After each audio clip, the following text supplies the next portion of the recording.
جب خاتم الانبیاء جناب سرور کونین صلی اللہ علیہ وآلہ وسلم اس دنیا میں تشریف لائے تو اللہ تعالیٰ کو معلوم تھا کہ امت محمدیہ چاند پر قدم رکھے گی اور ستاروں پر کمند ڈالے گی، لہٰذا اللہ نے اپنے محبوب کو ٹائم اینڈ اسپیس کے اصولوں اور وسعتوں سے نکل کر اپنے قرب کا اعزاز بخشا، جس کا گمان بھی عقل انسانی میں نہیں آ سکتا تھا۔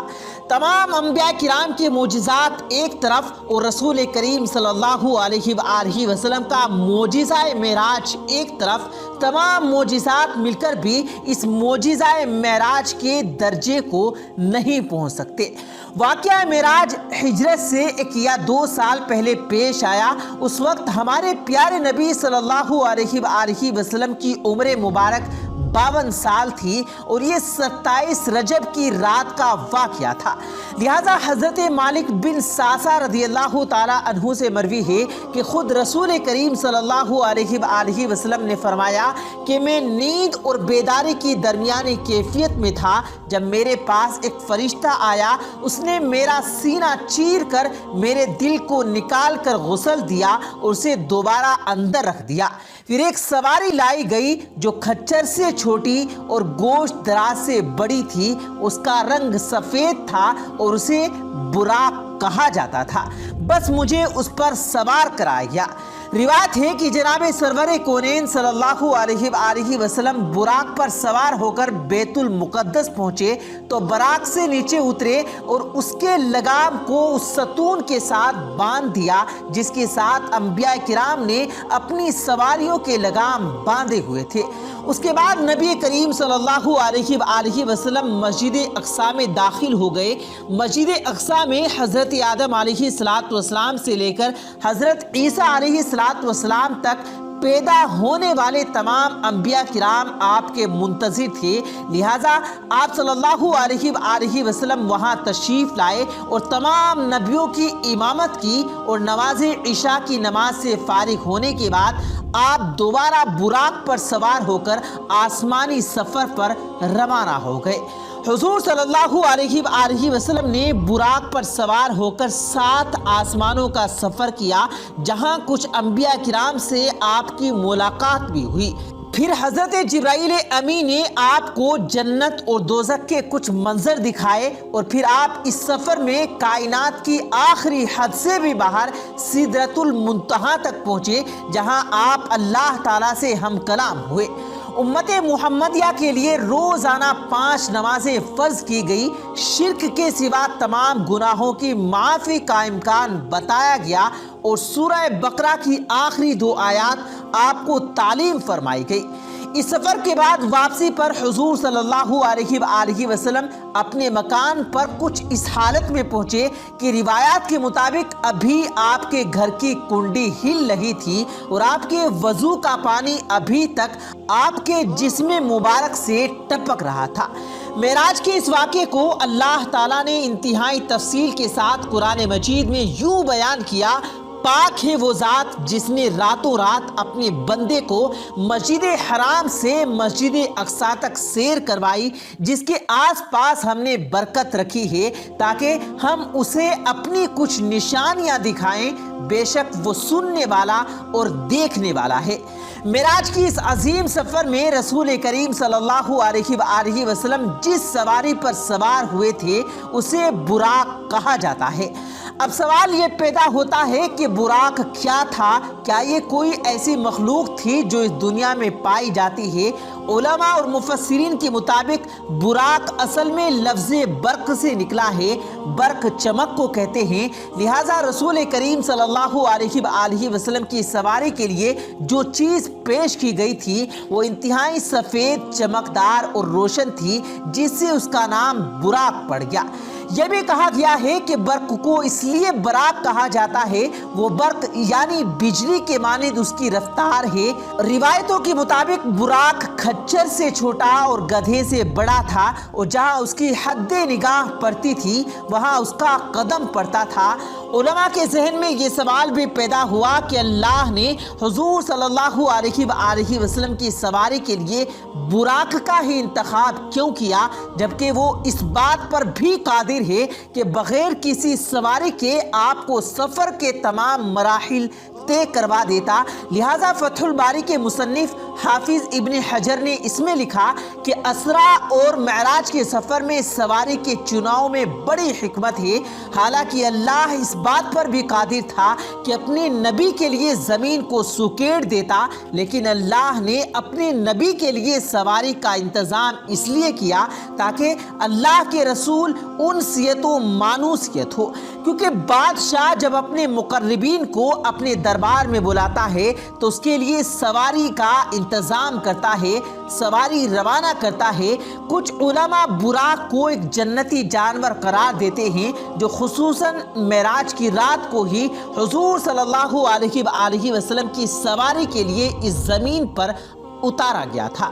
لہٰذا امام ترمذی نے ایک روایت نقل کی ہے کہ جب جبرائیل علیہ السلام نے براق کی لگام تھامی اور رسول کریم صلی اللہ علیہ وسلم کو اس پر سوار ہونے کی دعوت دی تو براق حضور صلی اللہ علیہ وسلم کو دیکھ کر کانپ اٹھا اور بے لگام ہو گیا۔ لہٰذا جبرائیل امین نے اس سے کہا کہ ٹھہر جا، اللہ کی قسم رسول کریم صلی اللہ علیہ وسلم سے بہتر کوئی شخص اس سے پہلے تجھ پر سوار نہیں ہوا۔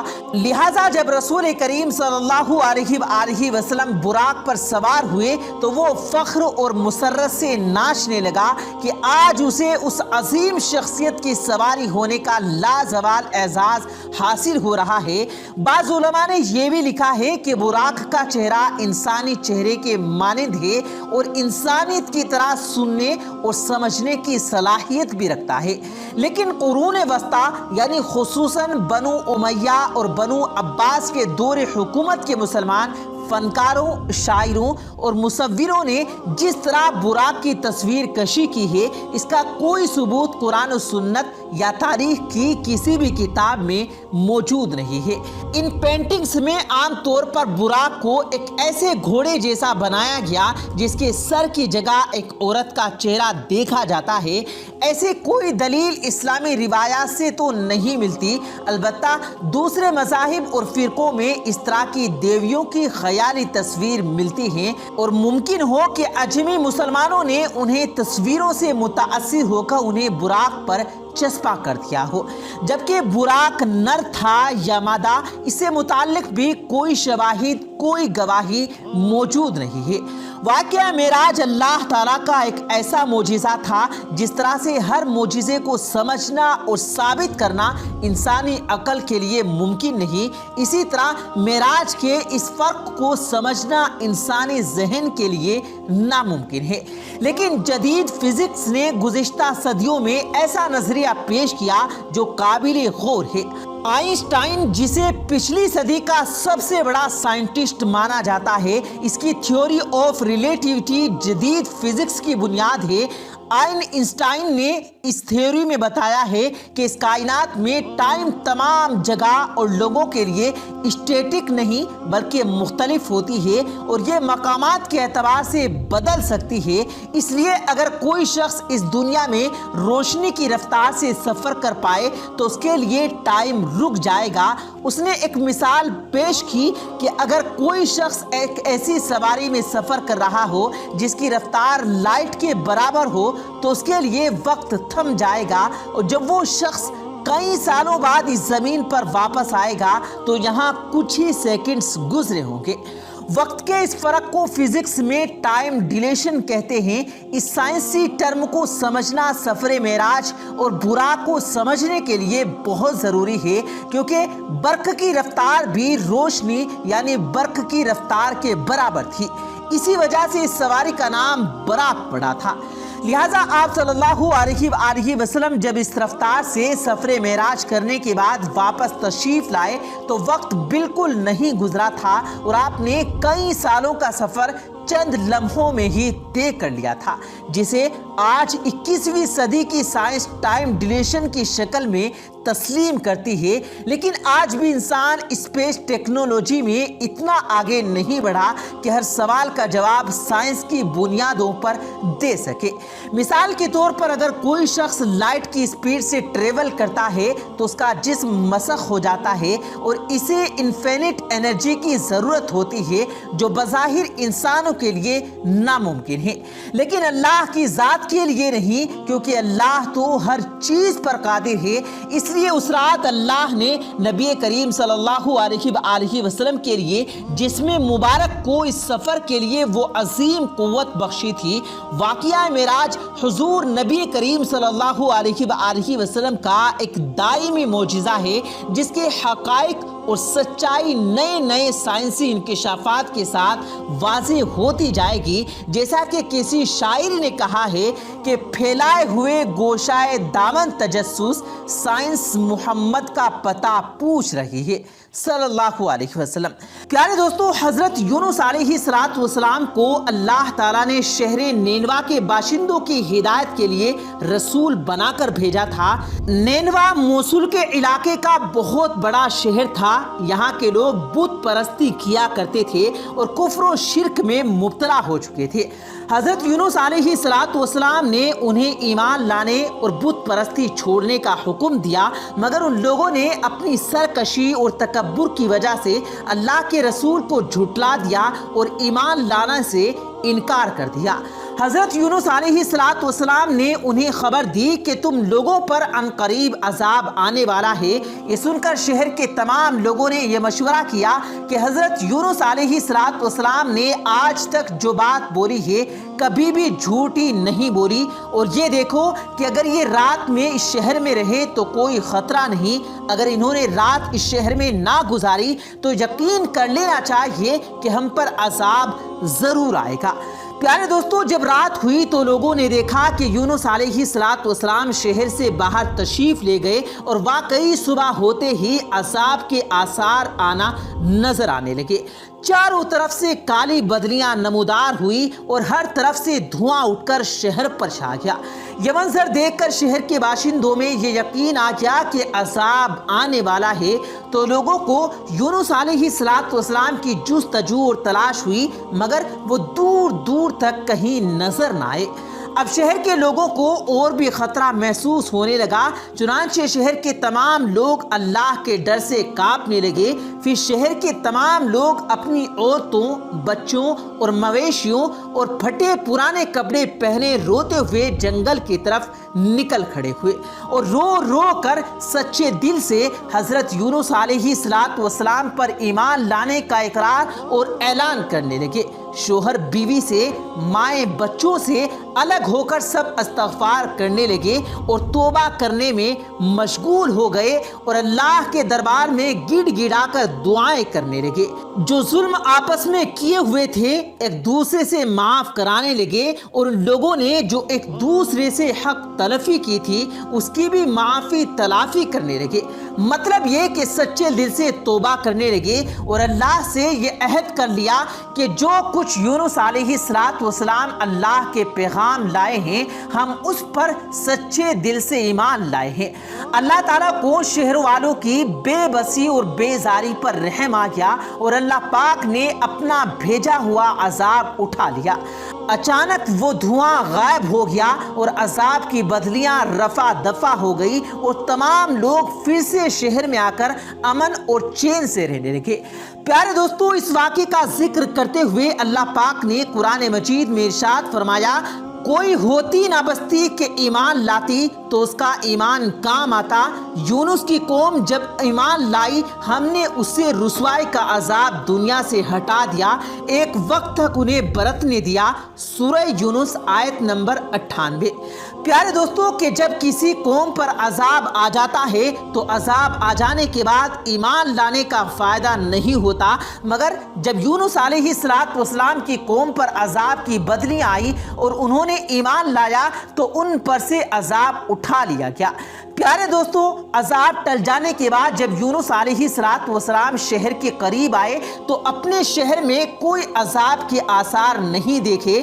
لوگوں نے عرض کیا آپ اپنی قوم میں تشریف لے جائیے، تو آپ علیہ السلام نے فرمایا کس طرح میں اپنی قوم میں جاؤں؟ میں نے تو ان کو عذاب کی خبر دے کر شہر سے نکل گیا تھا مگر عذاب آیا ہی نہیں، وہ لوگ مجھے جھوٹا سمجھیں گے۔ آپ علیہ السلام یہ فرما کر غصے سے بھر کر شہر سے پلٹ گئے اور ایک کشتی پر سوار ہو گئے۔ یہ کشتی جب بیچ سمندر پہ پہنچی تو کھڑی ہو گئی۔ لوگوں کا یقین یہ تھا کہ کشتی جب بھی سمندر میں کھڑی ہو جائے تو اس کشتی پر کوئی بھاگا ہوا غلام سوار ہوتا ہے۔ چنانچہ کشتی والوں نے قرا نکالا۔ پیارے دوستو، ہم آپ کو بتا دیں کہ قرا کا مطلب یہ ہوتا ہے کہ اس کشتی پر جتنے لوگ سوار ہوتے ہیں ان سب کا نام ایک پرچے میں لکھ دیا جاتا ہے اور پھر ان پرچیوں میں سے کسی ایک پرچی کو چنا جاتا ہے جس میں اس کا نام نکلتا ہے۔ لوگ سوچتے ہیں یہ وہی غلام ہیں جو اپنے مالک کو چھوڑ کر بھاگ نکلا ہے۔ تو حضرت یونس علیہ السلام کے نام کا قرا نکلا۔ پھر کشتی والوں نے آپ علیہ السلام کو سمندر میں پھینک دیا اور کشتی لے کر روانہ ہو گئے۔ پھر ایک بڑی سی مچھلی آ کر آپ علیہ السلام کو نگل گئی۔ مچھلی کے پیٹ میں جہاں بالکل اندھیرا تھا وہاں جا کر آپ قید ہو گئے اور کئی دنوں تک اسی حالت میں آپ نے آیت کریمہ لا الہ الا انت سبحانک انی کنت من الظالمین پڑھنا شروع کر دیا۔ پھر اللہ تعالیٰ نے اس آیت کریمہ کی برکت سے آپ علیہ السلام کو مچھلی کے پیٹ سے نجات دی۔ مچھلی نے کنارے آ کر آپ کو اگل دیا۔ اس وقت آپ بہت کمزور ہو گئے تھے۔ اللہ کی شان کے اس جگہ پر کدو کی بیل اگ آئی اور آپ اس کے سائے میں آرام کرتے رہے، اور جب آپ میں کچھ طاقت آئی تو آپ اپنی قوم میں تشریف لائے اور سب لوگ انتہائی محبت اور احترام کے ساتھ آپ سے ملے۔ اس کے بعد سب لوگ حضرت یونس علیہ السلام پر ایمان لے آئے۔ حضرت یونس علیہ السلام کی اس دردناک واقعے کو قرآن مجید میں اللہ تعالیٰ نے کچھ اس طرح سے بیان فرمایا ہے: بے شک یونس پیغمبروں میں سے ہے، جبکہ بھری کشتی کی طرف نکل گیا تو قرا ڈالا گیا تو بھاگنے والوں میں سے ہوا، پھر اسے مچھلی نے نگل لیا اور وہ اپنے آپ کو ملامت کرتا تھا۔ اگر وہ تسبیح کرنے والا نہ ہوتا تو ضرور اس کے پیٹ میں رہتا جس دن تک لوگ اٹھائے جائیں گے۔ پھر ہم نے اسے میدان میں ڈال دیا اور وہ بیمار تھا، ہم نے اس پر کدو کا پیڑ اگایا اور ہم نے اسے لاکھ آدمیوں کی طرف بھیجا، بلکہ وہ ایمان لے آئے، ہم نے انہیں ایک وقت تک برتنے دیا۔ پیارے دوستو، نینوا والوں کے اس واقعے سے ہمیں سبق ملتا ہے کہ جب کوئی بلا یا عذاب بن کر نازل ہو، اس بلا سے نجات پانے کا یہی طریقہ ہے کہ لوگوں کو توبہ کرنا چاہیے، استغفار کرنا چاہیے اور دعائیں مانگنی چاہیے۔ تو یقین ہے کہ بندوں کی بیزاری اور ان کی گریہ وزاری کو دیکھ کر نہایت ہی رحیم اور کریم رب اللہ پاک کو ترس ضرور آئے گا اور وہ اپنے بھیجے ہوئے عذاب کو رفع دفع فرما دے گا۔ پیارے دوستو، حضرت یونس علیہ السلام کے اس دل دہلا دینے والی اس مصیبت اور مشکلات سے یہ ہدایت ملتی ہے کہ اللہ پاک اپنے خاص بندوں کو کس طرح سے امتحان میں ڈالتا ہے۔ جب بندے امتحان میں پڑھ کر صبر اور استقامت کا دامن نہیں چھوڑتے، ان بلاؤں کے طوفان میں بھی اللہ پاک کی یادوں سے غافل نہیں ہوتے، تو کریم اللہ، شفیق اللہ اپنے بندوں کی غیب سے مدد فرماتا ہے اور ایسی نجات فرماتا ہے کہ کوئی اس کے بارے میں سوچ بھی نہیں سکتا۔ پیارے دوستو، اللہ تبارک و تعالیٰ سے دعا ہے کہ اللہ پاک ہم سب کو اللہ پر پکا یقین کرنے، 5 وقتہ نماز پڑھنے اور دینی راستے پر چلنے کی توفیق عنایت فرمائے۔ آمین ثم آمین۔